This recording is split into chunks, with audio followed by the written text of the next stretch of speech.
So we believe in some sort of layered structure to reality, okay? We believe that there is here and now, this realm, this dimension, whatever you want to call it, okay? And then we believe in the supernatural realm, the supernatural dimensions, whatever you want to call it, wherever God is, wherever the angels are, wherever the demons are. If you're a Christian, you believe in some sort of structure to reality that is unseen, okay? Interestingly enough, scientists and physicists and whatever, these smarties would call these, from a mathematical and physical perspective, they call them dimensions, okay? So when we use the term dimension, we're going to be referring to the structures of reality, okay? You could call them whatever you freaking want. We're talking about the same thing. Interestingly enough, math and physics actually proves that there has to be additional dimensions, additional realms in order for our math and our physics to exist and to operate the way they do. And that's science. That's not like Christianese. That's literally what academia has proven in this day and age, is that there's other things, other dimensions unseen that we actually cannot perceive because we're limited by our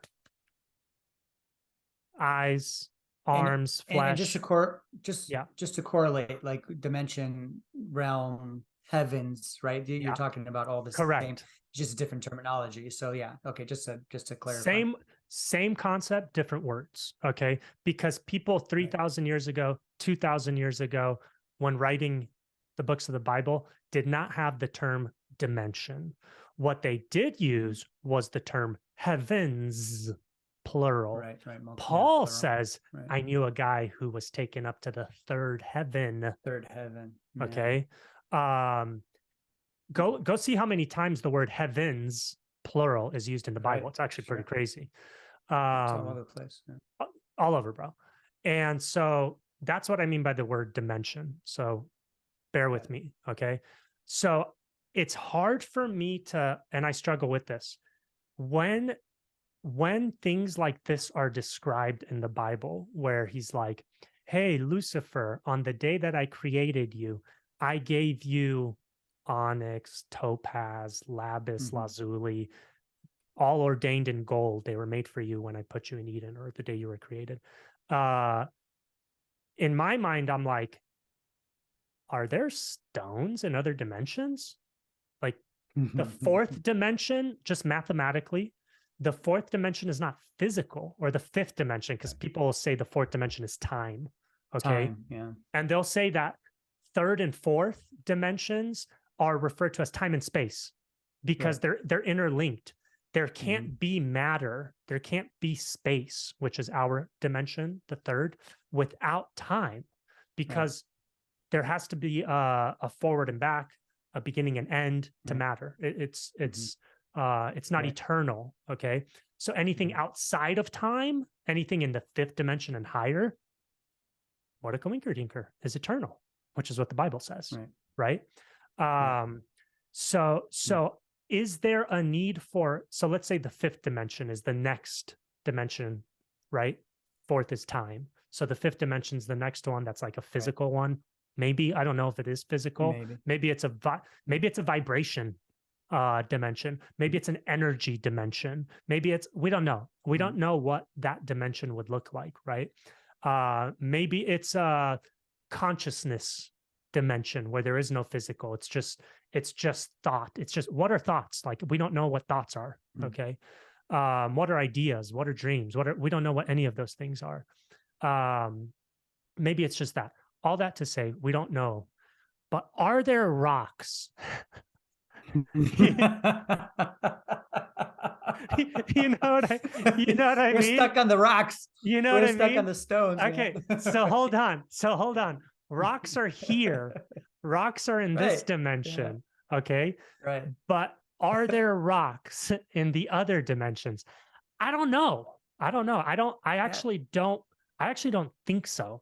I think that this this breastplate or this garment, whatever was made, the stones and the gold that ordained Lucifer, it might have been what he used, again, just going off of the gatekeeper analogy or theory, it might have been what he used from here on earth to access the stones of fire or to open that portal.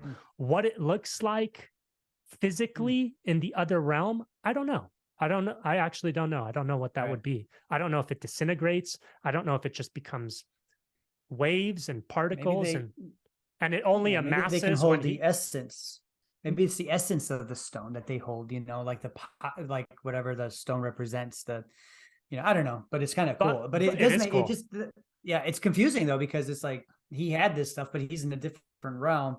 But it talks about stones. Well, okay, here's another way to think about this. And again, just theorizing.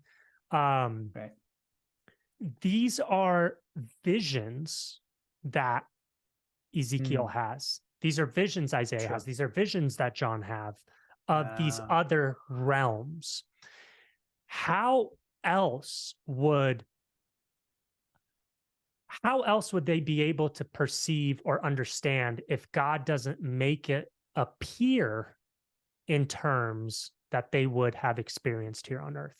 Right. How would John have written about, Ezekiel here, when he sees a vision of what's going on in a fifth unphysical dimension, where it's just, let's just go with what? Waves? Let's just go with energy. How would John have described energy in human words from a three-dimensional perspective? It seemed like light. Okay. Well, just to be fair, I think in this case. Okay. Go ahead. I understand. In this case though, he's not seeing, he's being told these things, right? Because it says, I have spoken, the word of the Lord came to me. So do you think he's seeing that when he says that? Or because that's how it starts. Ooh, that's a good term too. Came to me. I mean, that's a good point too. So yeah, I think he's being told this, but I understand what you're saying, because John in Revelation, right? I mean, he's trying to explain Isaiah, Ezekiel, and other places. Right? All of the prophets, lots of them. Daniel, visions. Right. Okay, but in this specific case, he was told. Yeah, it could be that he's just told these words, but again, even still, if God is telling him to describe something from 5D, from the fifth dimension, which let's again just use energy. It could be anything. It could be physical. We don't know, but we're just going off energy. If God's like, it is a light beam, like, okay, how's Ezekiel going to describe that? What if, again, God uses 3D words and experiences that people would have been able to conceptualize and understand to describe the truths of what is happening in those dimensions. Right. You know what I mean? There's actually, dang, who was something that stuck out to me. What's the dude's name? Come on, Lex Friedman. Okay. I was listening to a Lex Friedman podcast, and this, I don't know what the guy was, but he was like, he was some doctorate, some PhD, blah, blah, blah. He was saying that and they're all about, you know, evolution, all that kind of stuff. So he was saying human beings and our physical senses, our eyes, our ears, our mouth, our hands, our body, everything, we have evolved in a way to best interpret the reality around us in order to better or to enable like ourselves to procreate, right? Because that's what evolution's about, is to pass on your genes. So he's basically making the he's bringing this idea to being that our eyes developed in a way that could only perceive things that help us procreate better. And he was actually saying there's no way to deny that there's not a whole lot more going on physically on this planet that we can't perceive with our senses, because it doesn't help us in procreation at all. Okay. I don't believe the whole evolution thing. I don't believe it's all about procreation. I don't believe all of that. However, I do believe that God created us in a particular chemical balance and with particular physical traits and characteristics to experience the third dimension as he saw fit for us to experience as human beings. Okay.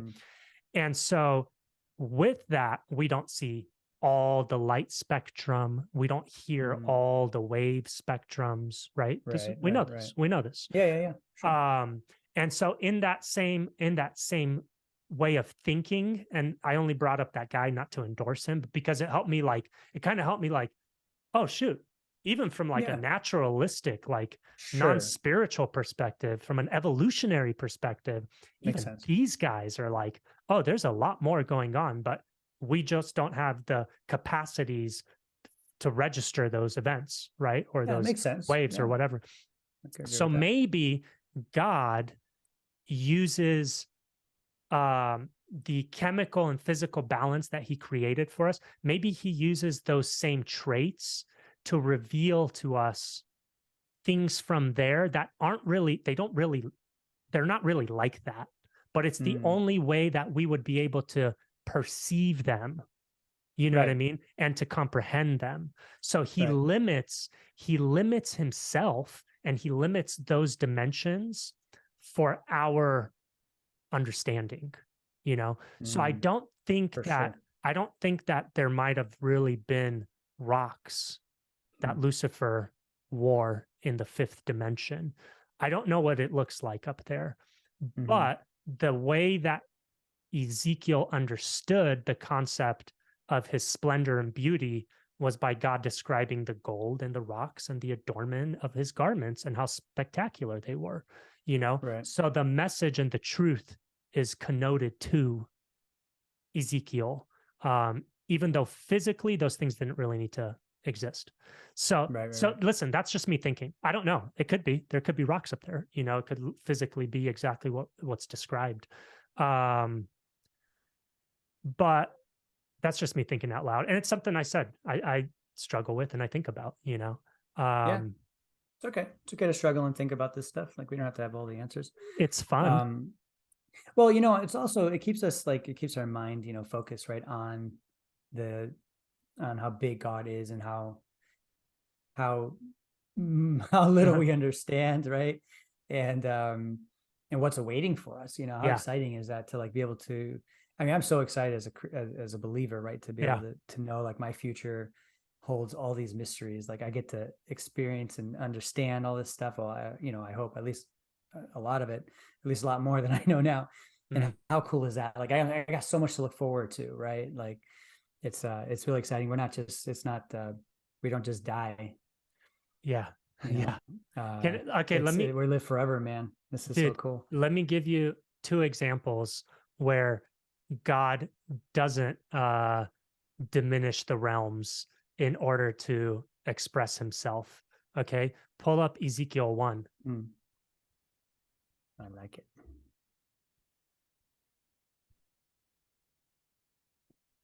This is what happens when it's not so cut and dry. But hey, here's a counterpoint to the point I just made. Okay. Interestingly enough, when the apostles asked Jesus, teach us how to pray, and he teaches them the Lord's Prayer, and he says, our Father who art in heaven, hallowed be thy name, thy kingdom come, thy will be done on earth as it is in heaven. Heaven. That's right. Okay. That's right. And then you get all those passages in the Old Testament where God hands down entire books of the Bible, demanding that they build the temple this way, with this linen, with these stones, with this gold, with this wood, right? It needs to look like this and look like this and look like this. So he says all this stuff. And then you read in Revelation and in Ezekiel and in Isaiah, where there's other visions of God's throne room. It looks like what he's commanding them to build here on earth. So Jesus's prayer of on earth as it is in heaven is literally what God's commanding them to build when he orchestrates the construction of the temple. It's literally, it looks the same. That's crazy to me. Okay. That's hey, maybe it does look like that. Maybe that is physically what it looks like, you know? And to be honest with you, that is kind of where I'm leaning towards. I'm leaning towards that there is some kind of physicality up there. And it might not be flesh and blood. It might be something else, you know? but we don't know. Okay, so check this out. Scroll down a little bit. This is Ezekiel. Keep going. Okay, boom. Actually, I'm sorry. Go up a little bit. Up, right there. As I watch Ezekiel, what is this? 1 verse 4. As I watched, I noticed a windstorm coming from the north, an enormous cloud with lightning flashing, such that bright light rimmed it and came from it like glowing amber from the middle of a fire. In the fire were what looked like 4 living beings. In their appearance, they had human form. Each had 4 faces and 4 wings. Their legs were straight, but the soles of their feet were like calves' feet. They gleamed like polished bronze. They had human hands under their wings on their 4 sides. As for their faces and wings, of the 4 of them, their wings touched each other. They did not turn as they moved, but went straight ahead. Their faces had this appearance. Each of the 4 had the face of a man, with the face of a lion on the right, the face of an ox on the left, and also the face of an eagle. Their wings were spread out above them. Each one had 2 wings touching the wings of one of the other being on either side of the 2 wings covered their bodies. This is what it looks like when God doesn't make it so cut and dry and just say, you are a guardian cherubim.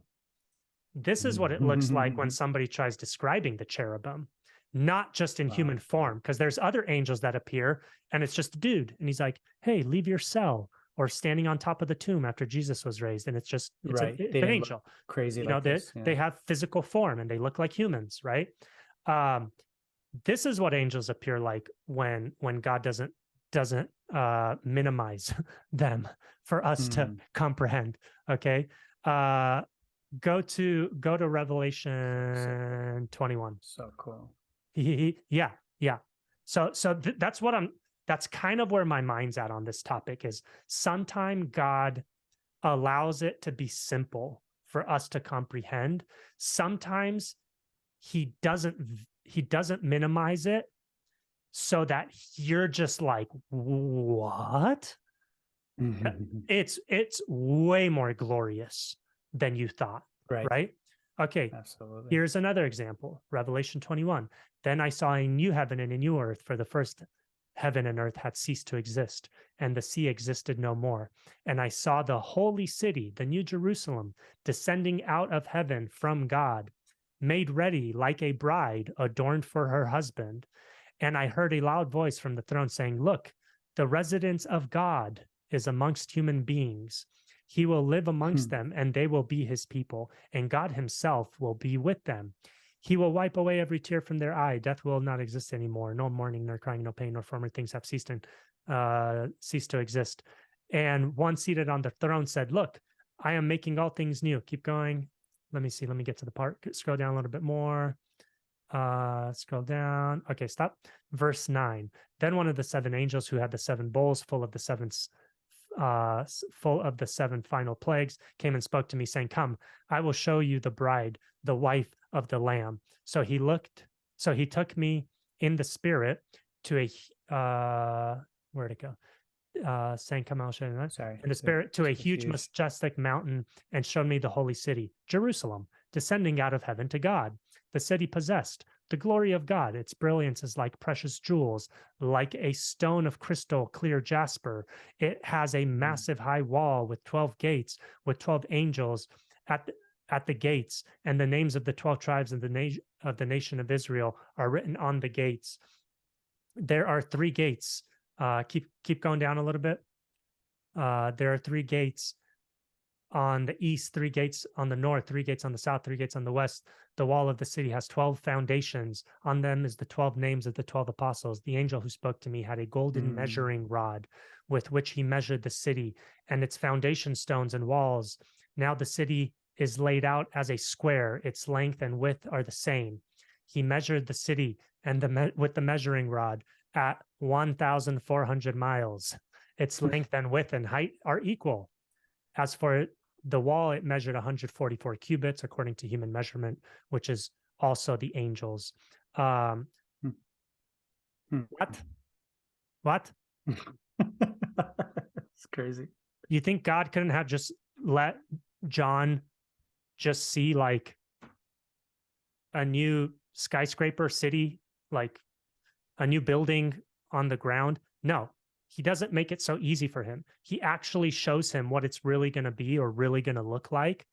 And actually, how crazy. Check it out. The freaking verse 19, the foundations of the city wall are decorated with every kind of precious stone. The first foundation is jasper, the second sapphire, the third agate, the fourth emerald, the fifth onyx, the sixth carnelian, the seventh, and the 12th, blah, blah, blah. So if I'm not mistaken, those, and I haven't looked at this, I have a feeling those are the 12 stones that are on the breastplate of the high priest. Yeah, we should definitely compare that and see. But that would make a lot of sense. And you know what also makes sense, Ben, based on your theory of like maybe it's a key to transcend. Yeah, maybe that's why this house came, because it comes from heaven, right? Yeah, to earth. Maybe because with all the stones, it's able to move back and forth. I don't. Oh, dude, no. Maybe it's think about it. Think about this. This thing is God's house, and it comes down to earth, where the nations on the new heaven, new earth, right? God's people will dwell with God. Right. And it says that they'll come into the New Jerusalem. They'll bring offerings to him. They'll eat of the tree of life in the New Jerusalem. Okay. All of that happens inside of that building. Hey, guess what? There's no need for a key. Jesus is there present. Right. Yeah. You are his people. We dwell with him. Where my Father is, there are many mansions. I go to prepare a place for you. If it wasn't so, I would tell you. I don't think he's exaggerating. Bro, look at that thing. It's crazy because I feel like I'm Jehovah's. I feel like I'm Jehovah's Witness right now looking at this stuff. You know how they've got all those weird, crazy like images and diagrams, and you're like, oh, you guys. That's what I feel like right now. But I love it. But this is insane. I freaking love it. Okay, where's a good one where it shows the size of this thing sitting on planet Earth? So this is this is a one right there. Perfect. First one. This is a 1,400 or 500 mile cube. That's what it would look like compared to America. That's going to be God's house that comes down from the freaking sky. That's insane, man. Bro, that's just I'm so crazy. Stoked. I know it's crazy. That's why it's the best, because it's crazy. All these dorks that think they've got it all figured out and they've got it all wrapped up with a freaking bow tie, whether you believe in God or not, check out God's house. You don't know. Look at this. Look how big this stuff. Is. You don't know anything. Oh my God. I can't wait. Man. If you freaking believe in aliens and UFOs and all that kind of crap, you should lean towards being Christian right now. Well, yeah, of course. I mean, we own it. This is all us, baby. We got all this stuff. Yeah, we got all us. This is all us. Look at this. We've got UFOs. So cool. We've got lights in the sky. It says that he comes as an angel of light. Actually, the demonic, the evil comes as an angel of light. Lights in the sky appearing, telling people who knows what kind of crap. That's all us. Bro, we own this stuff, man. So sick, man. I love it. All right, that was a good tangent there, dude. That was an hour. That was let's get hour. back. Let's get back into I don't even know where we were. Right. We read like one sentence. No. We did more than that. Hang on. So we got. How did we get there? I don't know. The stones stopped us. Well, no, because that was way before the stones. Yeah, we stopped a long time ago. The Pantheon. Because you said, look, like Pantheon of Gods, and I started looking up stuff, and then I'm sure if we look at this again, it'll make sense over the past hour, like how we came from Pantheon to freaking a 1,500 mile cube. But this is all part of and whoever's watching this, excuse us, because this is the excitement that we have. Ben and I have after reading this book.